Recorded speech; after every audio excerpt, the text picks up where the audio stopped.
Hi ಎಲ್ರಿಗೂ ನಮಸ್ಕಾರ. Welcome back to my channel. ನಾನು ನಿಮ್ಮ ರಮ್ಯ ನವೀನ್. ಎಲ್ಲರೂ ಹೇಗಿದ್ದೀರಾ? ಐ ಹೋಪ್ ಎಲ್ಲರೂ ಚೆನ್ನಾಗಿದ್ದೀರಾ ಅಂತ ಭಾವಿಸ್ತಾ ಇವತ್ತಿನ ಬ್ಲಾಗ್ನ ಬೆಳಗ್ಗೆಯಿಂದ ಸ್ಟಾರ್ಟ್ ಮಾಡ್ತಾ ಇದ್ದೀನಿ. ಇವತ್ತು ನಾವು ತುಂಬ ದಿನಗಳ ನಂತರ ಭೂವರನಾಥ ಸ್ವಾಮಿ ದೇವಸ್ಥಾನಕ್ಕೆ ಹೋಗ್ತಾ ಇದ್ದೀವಿ. ಸೊ ಇದು ಇರುವಂಥದ್ದು KR ಪೇಟೆ, ಮಂಡ್ಯ ಜಿಲ್ಲೆ KR ಪೇಟೆ ತಾಲೂಕು ಕಲ್ಲಳ್ಳಿ ಭೂವರನಾಥ ದೇವಸ್ಥಾನ. ಸಾಮಾನ್ಯವಾಗಿ ನಾನು ಸುಮಾರು ಸಲ ಯಾವಾಗ ನಾನು ಒಂದು ಯೂಟ್ಯೂಬ್ ಜರ್ನಿಯನ್ನು ಸ್ಟಾರ್ಟ್ ಮಾಡಿದ್ನೋ ಆವಾಗ ಪ್ರತಿ ಸಲ ನಾನು ಈ ದೇವಸ್ಥಾನಕ್ಕೆ ಹೋದಾಗೆಲ್ಲ ನಿಮ್ಮ ಜೊತೆ ನಾನು ಶೇರ್ ಮಾಡ್ಕೊಂಡಿರ್ತೀನಿ. ಈ ದೇವಸ್ಥಾನಕ್ಕೆ ಮುಖ್ಯವಾಗಿ ಹೋಗೋದು ಯಾವ ರೀಸನಿಗೆ ಅಂತ ಅಂದರೆ, ಒಂದು ನೀವು ಏನಾದರೂ ಮನೆ ಕಟ್ಟಬೇಕು ಅಂತ ಅನ್ಕೋತಾ ಇರ್ತೀರಾ, ಅಥವಾ ಭೂಮಿ ತೊಗೋಬೇಕು ಅಂತ ಅನ್ಕೋತಾ ಇರ್ತೀರಾ, ಅಥವಾ ನಿಮ್ದು ಯಾವುದಾದ್ರೂ ಬೇರೆ ಕೆಲಸ ಕಾರ್ಯಗಳಾಗಬೇಕಂತ ಅಂದರೆ ಈ ದೇವಸ್ಥಾನಕ್ಕೆ ಬಂದು ಮಣ್ಣನ್ನು ತೊಗೊಂಡೋದ್ರೆ ನಾವು ಸೈಟು, ಜಮೀನು ಈ ಥರ ಏನಾದರೂ ತೊಗೊಬೋದು, ಅಥವಾ ತೊಗೊಳೋದಕ್ಕೆ ನಮಗೆ ಒಳ್ಳೆ ಟೈಮ್ ಬರುತ್ತೆ. ಅದ್ರ ಜೊತೆಗೆ ಮನೆ ಕಟ್ಟಬೇಕು ಅನ್ನೋರು ಕೂಡ ಇಲ್ಲಿಂದ ಇಟ್ಟಿಗೆಯನ್ನು ತೊಗೊಂಡೋದ್ರೆ ಮನೆ ಕಟ್ಟೋದು ಕೂಡ ಬೇಗ ಆಗುತ್ತೆ ಅನ್ನೋ ಒಂದು ಬಲವಾದ ನಂಬಿಕೆ ಇದೆ. ಇಲ್ಲಿ ಎಷ್ಟೋ ಜನಕ್ಕೆ ಅದು ನಿಜವಾಗಿಯೂ ಕೂಡ ಆಗಿದೆ. ನಾನು ನಿಮ್ಮ ಜೊತೆ ಸುಮಾರು ಎಕ್ಸ್ಪೀರಿಯನ್ಸ್ನ ಶೇರ್ ಮಾಡಿದ್ದೀನಿ. ಇಲ್ಲಿ ಬಂದಾಗೆಲ್ಲ ಬ್ಲಾಗ್ ಮಾಡ್ತೀವಿ. ಸೊ ಇವತ್ತು ಎಷ್ಟು ಜನ ಇದ್ದಾರೆ ನೋಡಿ. ವೀಕ್ ಡೇಸಲ್ಲಿ ಬಂದರೂ ಕೂಡ ಜನ ಇರ್ತಾರೆ, ಯಾಕಂದರೆ ಅಷ್ಟು ಪವರ್ಫುಲ್ ಇದೆ ಇವರು. ಈ ದೇವಸ್ಥಾನಕ್ಕೆ ಬಂದಮೇಲೆ ದೇವಸ್ಥಾನದ ಬಲಭಾಗದಲ್ಲಿ ಮಣ್ಣನ್ನು ತೊಗೋಬೇಕಾಗುತ್ತೆ. ನಾವು ಮಣ್ಣು ಪೂಜೆ ಮಾಡಿಸ್ಬೇಕು ಅಂತ ಅಂದರೆ, ಅಥವಾ ಇಟ್ಟಿಗೆನ ಮನೆ ಕಟ್ಟಬೇಕು ಅನ್ನೋರು ಇಟ್ಟಿಗೆ ತೊಗೊಂಡೋಗ್ಬೇಕಾಗುತ್ತೆ. ಇಟ್ಟಿಗೆ ತೊಗೊಂಡು ಪೂಜೆ ಮಾಡಿಸ್ಬೇಕಾಗುತ್ತೆ. ಈಗ ನಾವು ದೇವಸ್ಥಾನಕ್ಕೆ ಬಂದಿದ್ದೀವಿ, ಮಣ್ಣು ತೊಗೊಂಡೋಗೋಣ ಅಂತ ಅಂದ್ಬಿಟ್ಟು ಕವರ್ ತೊಗೊಂಡು ಬಂದಿದ್ದಾರೆ ನವೀನ್. ಪೂಜೆ ಸಾಮಾನೆಲ್ಲ ನಾನು ಇಟ್ಕೊಂಡಿದ್ದೆ. ಆ್ಯಂಡ್ ಅವ್ರೀಗ ಮಣ್ಣು ತೊಗೊಳ್ಳೋಣ ಅಂತ ಅಂದ್ಬಿಟ್ಟು ಹೋಗ್ತಾ ಇದ್ದೀವಿ. ಆ್ಯಂಡ್ ಇಲ್ಲಿ ಏನಂತ ಅಂದರೆ, ಈ ಭೂವರನಾಥ ದೇವಸ್ಥಾನದಲ್ಲಿ ಮಣ್ಣನ್ನು ತೊಗೊತೀವಿ ಅಲ್ವಾ, ಮಣ್ಣನ್ನು ತೊಗೊಂಡಾದ್ಮೇಲೆ 11 ಪ್ರದಕ್ಷಿಣೆಗಳನ್ನ ಹಾಕ್ಕೊಂಬರ್ಬೇಕು. ಸೊ ದೇವಸ್ಥಾನ ಇದು ತುಂಬ ದೊಡ್ಡದಾಗಿದೆ, ತುಂಬ ಅಭಿವೃದ್ಧಿ ಮಾಡ್ತಾ ಇದ್ದಾರೆ. ಸ್ಟಾರ್ಟಿಂಗ್ ನಾವು ಬಂದಾಗ ಇದೇನೂ ಇರಲಿಲ್ಲ. ಸೊ ಈಗ ನೀವು ನೋಡ್ತಾ ಇರ್ಬೋದು, ಇಲ್ಲಿ ಎಷ್ಟೋ ಜನ ಮಣ್ಣನ್ನು ತೊಗೊತಾ ಇದ್ದಾರೆ. ಇಲ್ಲಿ ಮಣ್ಣನ್ನು ತೊಗೊಂಡು ನಾವು 11 ಪ್ರದಕ್ಷಿಣೆಯನ್ನು ಹಾಕಬೇಕಾಗುತ್ತೆ. ಸೊ ತುಂಬ ಜನದ ಕನಸಲ್ವಾ, ಮನೆ ಕಟ್ಟಬೇಕು, ಸೈಟ್ ತೊಗೋಬೇಕು, ಅವ್ರದ್ದೇ ಆದಂಥ ಒಂದು ಡ್ರೀಮ್ ಇರುತ್ತೆ. ಅಂಥವ್ರು ಏನು ಮಾಡಬೇಕಂತ ಅಂದರೆ, ನಮ್ಮ ಪ್ರಯತ್ನವೂ ಇರಬೇಕು. ಜಸ್ಟ್ ಭಗವಂತ ನಾವು ಇಲ್ಲಿ ಮಣ್ಣು ತೊಗೊಂಡೋಗ್ಬಿಟ್ಟು ಇಟ್ಟಿಗೆ ತೊಗೊಂಡೋಗಿ ಇಟ್ಕೊಂಡ್ಬಿಟ್ರೆ ಎಲ್ಲವೂ ಆಗಲ್ಲ. ನಮ್ಮ ಪ್ರಯತ್ನದ ಜೊತೆಗೆ ನಾವು ಕಷ್ಟಪಟ್ಟು ದುಡಿತಾ ಇರ್ತೀವಿ. ಸೊ ಆ ಟೈಮಲ್ಲಿ ನಮಗೊಂದು ಸರಿಯಾದ ಭೂಮಿ ಸಿಗ್ತಾ ಇರಲ್ಲ, ಅಥವಾ ಮನೆ ಕಟ್ಟೋಕ್ಕೆ ಟೈಮ್ ಬರ್ತಾ ಇರಲ್ಲ ಅಂದಾಗ ನಾವು ಇಲ್ಲಿ ನಿಜವಾಗ್ಲೂ ತೊಗೊಂಡು ಹೋಗಿ ಅದನ್ನು ಇಟ್ಟು ಅವರು ಪೂಜೆ ಮಾಡಿಕೊಡ್ತಾರೆ. ಅದಾದಮೇಲೆ ಒಂದು ಬಿಳಿ ಬಟ್ಟೆನ ಹಳದಿ ಮಾಡಿ ಅದನ್ನು ಮಣ್ಣನ್ನು ಹಾಕಿ ಕಟ್ಟಿಟ್ಟು ಪೂಜೆ ಮಾಡಬೇಕು. ಆ ಕೆಲಸ ಕಾರ್ಯ ಆದ ನಂತರ ಆ ಮಣ್ಣನ್ನು ಏನು ಮಾಡಿದ್ರೆ ಮತ್ತೆ ದೇವಸ್ಥಾನಕ್ಕೆ ಬಂದು ಪೂಜೆನ ಸಲ್ಲಿಸಿ ಆ ಮಣ್ಣನ್ನು ತೊಗೊಂಡೋಗಿ ಮನೇಲಿ ಇಟ್ಕೊಂಡಿರ್ತೀವಲ್ವ, ಆ ಮಣ್ಣನ್ನು ತುಳಸಿ ಗಿಡಕ್ಕೆ ಹಾಕಿಬಿಡಬೇಕು. ಇದು ಪ್ರೊಸೀಜರು. ಆ್ಯಂಡ್ ಇಲ್ಲಿ ಯಾವಾಗಲೂ ಕೂಡ ಪ್ರಸಾದ ಇದ್ದೇ ಇರುತ್ತೆ. ನಾವು ಈಗ ಆಲ್ರೆಡಿ ಟೈಮ್ ಬಂದು 1 ಗಂಟೆ ಆ ಥರ ಆಗಿತ್ತು. ಇಲ್ಲಿ ಮೊಸರನ್ನ ಮತ್ತು ಬಾತ್ ಮಾಡಿಸಿದ್ರು, ಪ್ರಸಾದನ ತಿನ್ಕೊಂಡ್ವಿ. ಹಾಗೆ ನಾವು ಸ್ವಲ್ಪ KR ನಗರ ಕಡೆ ಹೋಗಬೇಕಿತ್ತು. ಅಲ್ಲಿಗೆ ಹೋಗೋಣ ಅಂತ ಅಂದ್ಬಿಟ್ಟು ಪ್ರಸಾದ ಎಲ್ಲ ಇಲ್ಲೇ ಊಟ ಮಾಡ್ಕೊಂಬಿಡೋಣ ಅಂತ ಅಂದ್ಬಿಟ್ಟು ಊಟ ಮಾಡ್ಕೊತಿದ್ದೀವಿ ಫ್ರೆಂಡ್ಸ್. ಹಾಗೆ ನಾವು ಸ್ವಲ್ಪ KR ನಗರದಲ್ಲಿ ಕೆಲಸ ಇತ್ತು, ಹಾಗಾಗಿ ಅಲ್ಲಿಗೆ ಬಂದಿದ್ವಿ. ಅದನ್ನ ಮುಗಿಸ್ಕೊಂಡು ಈಗ ನಾವು ಮನೆ ಕಡೆ ಹೋಗ್ತಾ ಇದ್ದೀವಿ. ಊಟ ಎಸತಿಲ್ವಾ? ದೇವಸ್ಥಾನದಲ್ಲಿ ಪ್ರಸಾದ ತಿಂದ್ವಿ 1 ಗಂಟೆಲಿ. 2 ಅವರ್ ಆಗೈತೆ ತಿಂದು. ಏನು ಊಟ ಎಸೈತೆ? ನಂಗೆ ನಿಜ ಹೊಟ್ಟೆ ಎಸಿತೈತೆ. ನನಗಿಂತ ಆಕ್ಚುಲಿ ಜಾಸ್ತಿ ನೀರೇ ತಿಂದಿದ್ದು. ನಾನು ಜಾಸ್ತಿ ಬಾತು ಮೊಸರನ್ನ ನಾನು ಬಾತ್ ತಿನ್ಲೇ ಇಲ್ಲ, ಮೊಸರನ್ನ ಅಷ್ಟೇ ತಿಂದಿದ್ದು. ನಾನೇ ಕಡಿಮೆ ತಿಂದಿದ್ದು. ಏನ್ ಗೊತ್ತಾ, ಹೊಟ್ಟೆ ಎಸಿತೈತೆ. ನನಗೂ ಹೊಟ್ಟೆ ಎಸಿತೈತೆ. ನನಗೆ ಗೊತ್ತಿಲ್ವಾ, ಅದೊಂದು ಸ್ವಲ್ಪ ಸ್ವಲ್ಪ ಆದ್ರೆ ಇವತ್ತು ಏನ್ ಗೊತ್ತಾ, ಇದು ಗುರು ಪೂರ್ಣಿಮೆ ಇರೋದ್ರಿಂದ ನಾನ್ ವೆಜ್ ತಿನ್ನಂಗಿಲ್ಲ, ವೆಜ್ಜೇ ತಿನ್ಬೇಕು. ಸೊ ನನ್ಗೆ ವೆಜ್ಜು ಜಾಸ್ತಿ ಸೇರ್ಸಲ್ಲ. ನಾನು ಐಸ್ ಮ್ಯಾಜಿಕ್ ಹೋಗೋಣ ಲಾಸ್ಟ್ ಟೈಮ್ ಬಂದಾಗ ಮೆಕ್ಸಿಕನ್ ಫ್ರೈಡ್ ರೈಸ್ ತಗೊಂಡಿದ್ವಿ. ಎಷ್ಟು ಚೆನ್ನಾಗಿತ್ತು ಅಂತ ಅಂದ್ರೆ ಅದ್ ನಂಗೆ ಫುಲ್ ನೆನ್ಪಾಗ್ಬಿಡ್ತು. ಹೋಗೋಣ ಕಣ್ರಿ ಅಂತ ಅಂದ್ರೆ ಹೋಗ್ಬೇಕಾ ಅಂತ ಅಂದ್ರು. ನಾನ್ ಕೇಳ್ದೆ, ಪುನಃ ಲಾಸ್ಟ್ ಅಲ್ಲೂ ಕೇಳ್ದೆ, ಆಯ್ತು ಹೋಗೋಣ ನಡಿ ಅಂತ. ನಂಗೆ ಏನ್ ಗೊತ್ತಾ, ಫಸ್ಟ್ ಟೈಮ್ ಹೋಗೋಣ ಅಂದ ತಕ್ಷಣ ಸರಿ ಅಂತ ಜೋಶಲ್ಲಿ ನೀವು ಅನ್ಬೇಕು. ಅವ್ರ ಆಗ ಹೇಳಿದ್ಬಿಟ್ಟು ಆಮೇಲೆ ಹೇಳಿದ್ರೆ ಹೋಗ್ಲೇಬೇಕಾ ಅಂತ. ಹೋಗ್ಲೇಬೇಕು ಅಂದಿದ್ರೆ ನಾ ಕರ್ಕೋಯ್ತಾ ಇದ್ದೆ ಅಂತ ಅಂದ್ಬಿಟ್ಟು ನಾನು ಒಂದ್ಸಲ ಕೇಳ್ದೆ, ಹೋಗ್ಲೇಬೇಕಾ ಅಂತ. ನೀನು ವೆದರ್ ನೋಡಿ ಎಷ್ಟು ಚೆನ್ನಾಗಿದೆ, ಸಖತ್ತಾಗಿದೆ. ಮುಂದೆ ಇದು ದೊಡ್ಡ ಕೊಪ್ಪಲು, ಮುಂದೆ ಹೋದ್ರೆ ಇವತ್ತು ಶನಿದೇವ್ರ ದೇವಸ್ಥಾನ ಇರುತ್ತೆ ಕಣ್ರಿ. ಬುಧವಾರ ಹೋಗ್ಬಿಟ್ಟು ಹೋಗೋಣ. ನೋಡು, ಇದು ದೊಡ್ಡ ಕೊಪ್ಪಲು, ಇದು ಕೃಷ್ಣಾಪುರ. ಹೌದಾ? ಇದು ಕೃಷ್ಣಾಪುರ. ಅದು ಕಂತೆ ಕೊಪ್ಲು 3 ಊರು ಇಲ್ಲೇ ನೋಡು. ಸೊ ಶನಿದೇವ್ರ ದೇವಸ್ಥಾನ ನಿಂಗೆ ಇನ್ನೊಂದು ಪ್ಲೇಸ್ ಗೊತ್ತಾ, ಅದು ಕೇರಳ ತಾಲೂಕು, ಈ ಕಡೆ ರೈಟ್ ಸೈಡ್ ಹುಣಸೂರು ತಾಲೂಕು.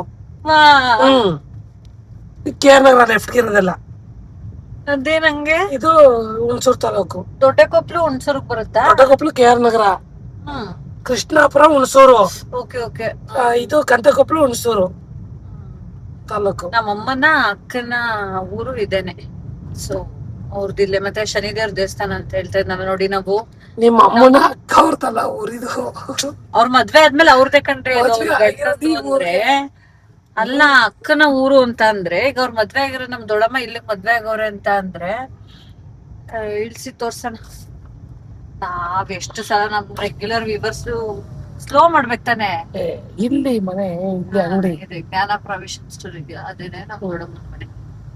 ನೋಡಿ ಶನಿದೇವ್ರ ದೇವಸ್ಥಾನಕ್ಕೆ ಈ ಕಡೆ ಬಂದಿದ್ದು ಒಳ್ಳೇದಾಯ್ತು. ಇಲ್ಲೇ ಕಂತೆಗೌಡನ್ ಕೊಪ್ಲು, ಇಲ್ಲೇ ಶನಿದೇವ್ರ ದೇವಸ್ಥಾನ ಇರೋದು. ಹೌದು, ಹಿಂಗೆ ಹೋಗ್ಬಿಟ್ಟು ಹೋಗೋಣ. ಇಷ್ಟೊತ್ತು ಆಲ್ರೆಡಿ ಪೂಜೆ ಎಲ್ಲ ಆಗಿರುತ್ತೆ ಅಂತ ದೇವ್ರು ಬಂದಿರ್ಬೋದು. ಎಸ್ ನೋಡಿ, ನಾವ್ ಅನ್ಕೊಂಡೇ ಇರ್ಲಿಲ್ಲ ಇವತ್ತು. ಅನ್ಕೊಂಡೇ ಇರ್ಲಿಲ್ಲ, ಹಿಂಗೆ ಹೋಗ್ತಾ ಇದ್ವಿ. ಅನ್ಎಕ್ಸ್ಪೆಕ್ಟೆಡ್.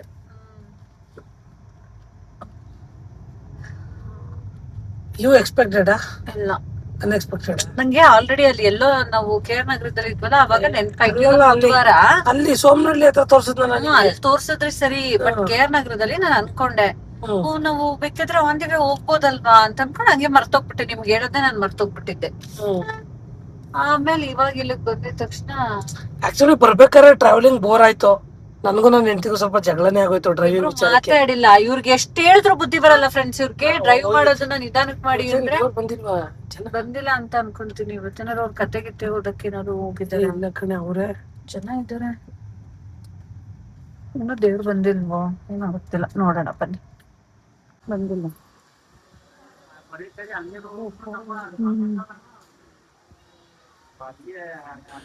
ಇನ್ನೂ ಇಲ್ಲಿ ಪೂಜೆ ಆಗಿರಲಿಲ್ಲ. ಆಲ್ರೆಡಿ ತುಂಬ ಜನ ಬಂದು ಕೂತಿದ್ರು, ನೈವೇದ್ಯಕ್ಕೇನೋ ರೆಡಿ ಮಾಡ್ಕೊತಾ ಇದ್ರು.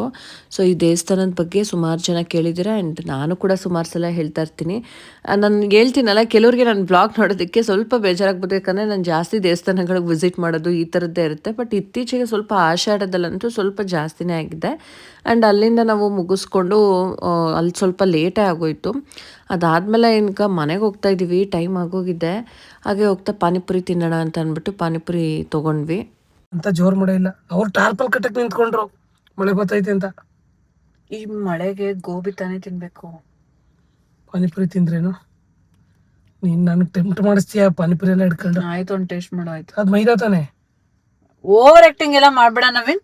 ಸುಮ್ಮನೆ ಬಿಟ್ರಿಬಿಡು. ನಾನು ಅನ್ಕೊಂಡಿದ್ದೀನಿ ಸಕ್ಕತ್ತಾಗಿದೆ. ಯಾಕಿಂಗ್ ಹೊಟ್ಟೆ ಉರಿಸ್ತಿರೋ ಪಾನಿಪುರಿ. ಈ ಚಿನ್ನ ಒಡವೆ ಕೇಳೋ ಹೆಂಡ್ತಿಗಿಂತ ಪಾನಿಪುರಿ ಕೇಳೋ ಹೆಂಡ್ತಿರೇ ಡೇಂಜರ್ ಆಗ್ಬಿಟ್ಟವ್ರಿಗೆ. ನಮಗ್ ಟೆಂಪ್ಟ್ ಮಾಡಿಸ್ತಿರಲ್ಲ ಹೇಳು. ತಿಂದ್ರೆ ಸರಿಯಾಗಿ ತಿಂತಾರೆ, ತಗೊಳ್ಳೋ ತನಕ ಏನೇ ಆದ್ರೂ ಅಷ್ಟೇ. ನನ್ಕಿಂತ ಜಾಸ್ತಿ ಅವರೇ ತಿಂದಿರ್ತಾರೆ. ತುಂಬಾ ಚೆನ್ನಾಗಿದೆ ತಾನೆ ಆ ಪುರಿ ಟೇಸ್ಟು, ಮತ್ತೆ ಪಾನಿ ತುಂಬಾ ಚೆನ್ನಾಗಿರುತ್ತೆ. ಅಥರ್ವಾ, ನೀನ್ ಹಾಸ್ಪಿಟಲ್ಗೆ ಹೋಗ್ಬೇಕು ಅಂತ ತಾನೇ ಇವತ್ತು ಸ್ಕೂಲ್ ಬಂಕ್ ಮಾಡಿದ್ದು, ರಜಾ ಹಾಕೊಂಡಿದ್ದು? ಮತ್ತೆ ಹಾಸ್ಪಿಟಲ್ಗೆ ಹೋಗಲ್ವಾ? ರಾತ್ರಿಗಲ್ಲ, ಈಗ ಪಪ್ಪ ಫ್ರೆಶ್ ಅಪ್ ಆಗ್ಬಿಟ್ಟು ಬರ್ತಾರೆ. ಫ್ರೆಂಡ್ಸ್, ಮತ್ತೆ ನೆನ್ನೆ ವ್ಲಾಗ್ನ ಕಂಟಿನ್ಯೂ ಮಾಡೋಕ್ಕೆ ಆಗಲಿಲ್ಲ. ಇವತ್ತು ಬೆಳಿಗ್ಗೆಯಿಂದ ಕಂಟಿನ್ಯೂ ಮಾಡ್ತಾ ಇದ್ದೀನಿ. ಒಂಥರ ಲೇಸಿನೆಸ್. ಬೆಳಿಗ್ಗೆ ಎಲ್ಲ ಆಲ್ರೆಡಿ 12 ಗಂಟೆ ಆಗ್ತೈತೆ. ಬೆಳಿಗ್ಗೆ ಟೊಮೆಟೊ ಬಾತ್ ಮಾಡ್ಕೊಂಡು ತಿನ್ಬಿಟ್ಟು ಕೂತಿದೀವಿ. ಇವ್ನ ಸ್ಕೂಲ್ ಕಳಿಸ್ಲಿಲ್ಲ ಇವತ್ತು. ತುಂಬಾ ಕೆಮ್ತಾನೆ ರಾತ್ರಿ ಹೊತ್ತು. ಐಸ್ ಕ್ರೀಮು, ಚಿಪ್ಸು ಇದನ್ನೆಲ್ಲ ತಿನ್ನೋದು ರಾತ್ರಿ. ಇವತ್ತು ಅಂದ್ರೆ ಬೆಳಿಗ್ಗೆ ಎಲ್ಲ ಆರಾಮಾಗಿರ್ತಾನೆ, ನೈಟ್ ಎಲ್ಲ ಕೆಮ್ಮದು. ಅದಕ್ಕೆ ಇವತ್ತು ಡಾಕ್ಟರ್ ಹತ್ರ ಕರ್ಕೊಂಡು ಹೋಗೋಣ ಅಂತ ಅಂದ್ಬಿಟ್ಟು ಅವನಿಗೆ ಸ್ಕೂಲ್ ಕಳಿಸ್ಲಿಲ್ಲ. ಚಿಂಟು ಇಲ್ಲಿ ವಿಡಿಯೋ ಏನೋ ಎಡಿಟ್ ಮಾಡ್ಕೊಂಡು ಕೂತವಳೆ. ನಂಗೆ ಯಾಕೋ ರವೆ ಉಂಡೆ ತಿನ್ಬೇಕು ಅನ್ಸ್ತೈತೆ. ಬಾ ಚಿಂಟು ರವೆ ಉಂಡೆ ಮಾಡೋಣ ಅಂದ್ರೆ ಸುಮ್ನೆ ಯಾಕೆ ಇವ್ಳು ಕೊಬ್ಬರಿ ತುರಿಸ್ತಾಳೆ ಅಂತ ಎದ್ರಕೊಂಡು 20 ರೂಪಾಯಿ ಕೊಡುವನ್ ರವೆ ಉಂಡೆ ಟವಲ್ ಅಂತ ಕೊಡೋದು ತಂದ್ಕೊಡ್ತೀನಿ ಅಂತ ಅನ್ಬಿಟ್ಟು. ಆದ್ರೂ ಮನೇಲಿ ಮಾಡೋ ತರ ಆಗತ್ತಾ? ನಾನೊಂದ್ ರೆಸಿಪಿ ಮಾಡ್ಬೇಕಾಗುತ್ತೆ. ಫ್ರೆಶ್ ಆಗಿ ಜಾಸ್ತಿ ತುಪ್ಪ ಹಾಕಿ ಕರ್ದು ಅದನ್ನ ಮಾಡೋಣ. ಮನ್ಸ್ ಮಾಡಿದ್ರೆ ಅರ್ಧ ಗಂಟೆಲಿ ಮಾಡ್ಬೋದು. ಅದನ್ನ ಮುಟ್ಟಿದ್ರೆ ಫ್ರೆಂಡ್ಸ್ ಅವ್ರ ಬಾಯಲ್ಲಿ ಅಲ್ಲಿ ಕೊಡೋ, ಅಲ್ಲಿ ಬ್ಲೂಟೂತ್ ಇವಾಗ ಆಗ್ತಾನೆ ಆಯ್ತಾಯ್ತು ಸುಮ್ನೆ ತರ್ತೀನಿ. ಆಗ್ತಾನೆ ಕಟ್ಟಿರೋ ರವೆ ಉಂಡೆ ಹಿಂಗ್ ಇಟ್ಕೊಂಡ್ರೆ ಸ್ಪಾಂಜಿ, ಬಟ್ ಬೇಕ್ರಿದೆಲ್ಲ ಗಟ್ಟಿ ಆಗ್ಬಿಟ್ಟಿರುತ್ತೆ. ನನ್ ಗಂಡಂಗ್ ನಾನೇ ಟವಲ್ ಕೊಡ್ಬೇಕಂತೆ. ಚಿಂಟು ನಿನ್ ಕಡೆಯಿಂದ ನಂಗೆ ಒಂದೇ ಒಂದು ಹೆಲ್ಪ್ ಬೇಕಿರೋದು, ಕೊಬ್ಬರಿ ತುರ್ಕೊಡೋದು. ಅದೊಂದು ತುರ್ಕೊಟ್ರೆ ನಾನೇ ಮಾಡ್ಬಿಡ್ತೀನಿ. ಅದೇ ಮೇಯ್ನು ಅಲ್ಲಿ ನೋವು. ಬಾ ಇಬ್ರು ಸೇರ್ಕೊಂಡು ತುರಿಯೋಣ. ಏನಿದೆ, ಸರಿ ಆಯ್ತು ಮಾಡೋಣ. ಬನ್ನಿ. ರವೆ ಉಂಡೆ ತಿನ್ಬೇಕಂತ ಅನಿಸ್ತಾ ಇದೆ. ಸಕ್ಕರೆ ಇದೆ, ತುಪ್ಪ ಇದೆ, ರವೆ ಇದೆಯಾ ಇಲ್ವಾ ನೋಡ್ಬೇಕು. ಇಲ್ಲ ಅಂದ್ರೆ ಇದ್ ನೋಡಿ ಈಗ ನಮ್ ಚಿಂಟು ಅದೆಷ್ಟು ಕಷ್ಟದಲ್ಲಿ ಕೊಬ್ಬರಿ ತುರ್ಕೊಡ್ತಾಳೋ ಅವ್ಳಿಗೆ ಗೊತ್ತಿಲ್ಲ. ನಾನಿಲ್ಲಿ ಗೋಡಂಬಿ ದ್ರಾಕ್ಷಿ ಕರಿಯೋಣ ಅಂತ ತುಪ್ಪ ಇಟ್ಟಿದ್ದೀನಿ. ಮಳೆ ಬರ್ತೈತಾ? Big rice. Friends, first time ನಾನು ರವೆ ಉಂಡೆ ಮಾಡ್ತಾ ಇರೋದು. ಈ ಥರ ಎಲ್ಲ ಇದ್ದಾಗ ನಮ್ಮ ಅಮ್ಮನೇ ಮಾಡ್ತಾ ಇದ್ದಿದ್ದು. ಆ್ಯಂಡ್ ಇವತ್ತು ನಾನು ಹೀಗೆ ಸರ್ಚ್ ಮಾಡಿ ನೋಡಿದೆ, ಈ ಥರ ಮಾಡ್ಬೋದು ಅಂತ ಅಂದ್ಬಿಟ್ಟು ನೋಡ್ಕೊಂಡು ಮಾಡ್ತಾಯಿದ್ದೀನಿ. ಏನಿಲ್ಲ, ಜಸ್ಟ್ ಫಸ್ಟು ನಾನು ತುಪ್ಪದಲ್ಲಿ ಡ್ರೈ ಫ್ರೂಟ್ಸ್, ದ್ರಾಕ್ಷಿ, ಗೋಡಂಬಿನೆಲ್ಲ ಕರೆದಿಟ್ಕೊಂಡ್ಬಿಟ್ಟೆ. ಅದಾದಮೇಲೆ ಅದೇ ತುಪ್ಪಕ್ಕೆ ಒಂದು ಅರ್ಧ kg ರವೆಯಷ್ಟು ಹಾಕ್ಬಿಟ್ಟು ನಾನು ಇದನ್ನು ಸ್ವಲ್ಪ ಒಂದು 9 ರಿಂದ 10 ನಿಮಿಷ ಅದು ಕಲರ್ ತುಂಬ ಚೇಂಜ್ ಆಗಬಾರ್ದು, ಹಸಿ ವಾಸನೆ ಹೋಗಬೇಕು. ಆ ಥರ ಆ ರವೆನ ನಾನು ಫ್ರೈ ಮಾಡಿಕೊಂಡು ಅದಕ್ಕೆ 1 ಕಪ್ ರವೆಗೆ 1/4 ಕಪ್ಪಷ್ಟು ಸಕ್ಕರೆ ಹಾಕ್ಬಿಟ್ಟು ಮಿಕ್ಸಿಲಿ ಆನ್ ಮಾಡಿಕೊಂಡು ಒಂದು 2 ಸಲ ಹಂಗೆ ಮಾಡ್ಕೊಂಡು ಸ್ವಲ್ಪ ಅದು ಪುಡಿ ಥರ ಆಗುತ್ತೆ. ಸಕ್ಕರೆ ಮತ್ತು ರವೆನ ಆ ಥರ ಮಾಡ್ಕೊಂಡು ಇಟ್ಕೊಂಡಿದ್ದೀನಿ. ಈಗ ಒಂದು ಸ್ವಲ್ಪ ತುಪ್ಪ ಹಾಕ್ಬಿಟ್ಟು ಈ ತುರಿದಿರೋ ಕೊಬ್ಬರಿನ ಫ್ರೈ ಮಾಡ್ಕೊಂಡಿದ್ದೀನಿ.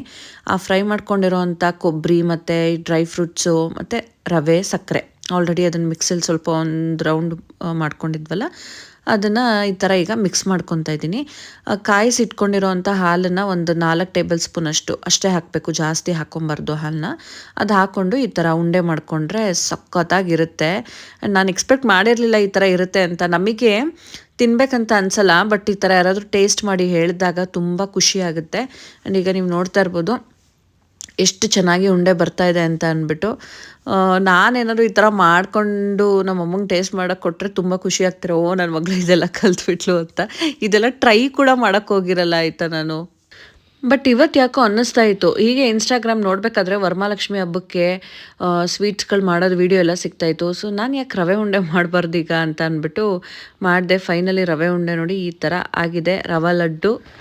ಈಗ ಇದನ್ನು ಒಂದು ಬಾಕ್ಸಿಗೆ ಹಾಕ್ಕೊಂಡು ಅಮ್ಮಂಗೆ, ಅಲ್ಲೇ ನಮ್ಮ ಅಕ್ಕ ಕೂಡ ಬಂದಿದ್ದಾಳೆ, ಜೀವಿತು ಅಲ್ಲೇ ಇದ್ದಾನೆ. ಸೊ ಎಲ್ರಿಗೂ ಅಲ್ಲಿಗೆ ತೊಗೊಂಡೋಗ್ತೀನಿ. ಶಿವು ಡ್ಯೂಟಿ ಹೋಗಿರ್ತಾನೆ, ಅವನು ಬಂದಮೇಲೆ ಟೇಸ್ಟ್ ಮಾಡ್ತಾನೆ. ಅದನ್ನು ಈಗ ಅಮ್ಮನ ಮನೆಗೆ ಕೊಟ್ಬಿಟ್ಟು ನಾವು ರೆಡಿಯಾಗಿ ಹೊರಗಡೆ ಹೋಗಬೇಕು. ನಮ್ಮ ಚಿಕ್ಕಪ್ಪ ಅವ್ರ ಮನೆಗೆ ನಾವು ಹೋಗ್ಬೇಕಾಗಿದೆ, ಇವತ್ತು ಊರಿಗೆ ಹೋಗಬೇಕಿತ್ತು. ಹಾಗಾಗಿ ನಾನು, ನವೀನ್, ಚಿಂಟು ಮತ್ತು ಅಥರ್ವ ಎಲ್ಲ ಹೋಗ್ತಾಯಿದ್ದೀವಿ. ಅಥರ್ವ ನೋಡಿ ಕಾರಲ್ಲಿಂದ ಮಲ್ಕೊಬಿಟ್ಟವನೆ. ಇನ್ನು ಇವನನ್ನು ಬಿಟ್ಟು ಬಂದರೆ ಇವನು ಹಿಂಸೆ ಕೊಡ್ತಾನೆ ಅಮ್ಮಂಗೆ, ಇಬ್ಬಿಬ್ರನ್ನ ಮೇಂಟೈನ್ ಮಾಡೋಕ್ಕೆ ಕಷ್ಟ ಆಗುತ್ತೆ ಅಂದ್ಬಿಟ್ಟು ಅವನು ಕರ್ಕೊಂಡು ಹೋಗ್ತಾಯಿದ್ವಿ. ಇನ್ನೇನು ಆಲ್ಮೋಸ್ಟ್ ಮಳೆ ಬರೋ ಥರನೇ ಆಗಿಬಿಟ್ಟಿದೆ. ಮಳೆ ಕೂಡ ಬರ್ತಾಯಿತ್ತು.